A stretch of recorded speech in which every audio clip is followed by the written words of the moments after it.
So this is all very, very normal. And I want you guys to develop your eye, not only when you watch horses, but also when you feel it. I want you guys all to understand the science of riding. Learning from Charles de Comfy for the last 30 years has definitely helped me not take things personal or like, oh, he doesn't do it. You know, he just won't bend or he won't go sideways or whatever, or this side feels different than the other.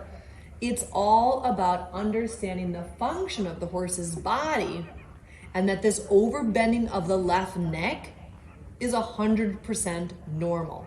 And we've got to create an ambidextrous horse, and that's how we keep them sound.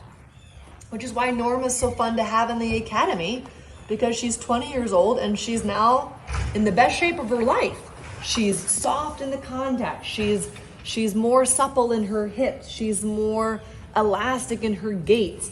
And what we do, you know, for her is create this elasticity and softness, so that when her legs tread on the ground, it's with a buoy, it's with a elasticity, and not like a you know, tight and stiff, jarring fashion. So Alice, when you're ready, let's go to the right lead. And again, I want you guys now to also pay attention to, this is her more challenging side. And because it's her more challenging side, the rider will have a tendency to tighten through the right side of their body, usually in the right hip, also maybe into the right leg. We get a little bit counter bracing in ourselves to, you know, sort of our bodies just kind of go into that pattern. So it's important to be able to really take care that we're aware of what the horse is doing. We're aware of what side is harder, and we're aware of how that creates something either positive on our own bodies or something negative, that we're not actually helping the situation, right? Charles is always like, it's a riding sport. It's always the rider's fault.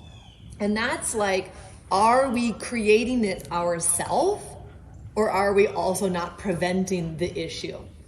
Very good. So again, in this direction, it's always going to be important that Alice keeps her chewing onto the right ring finger. Why? Because most horses, yeah, like so. Well, that goes back to Norma's video of the presentation of the bit, the drawing onto the bit. Which bit? The right bit. Why? Because we're in the right lead canter. And so it's important to keep this there. You see your little abdominal muscles working. Excellent, Alice. Keep the canter.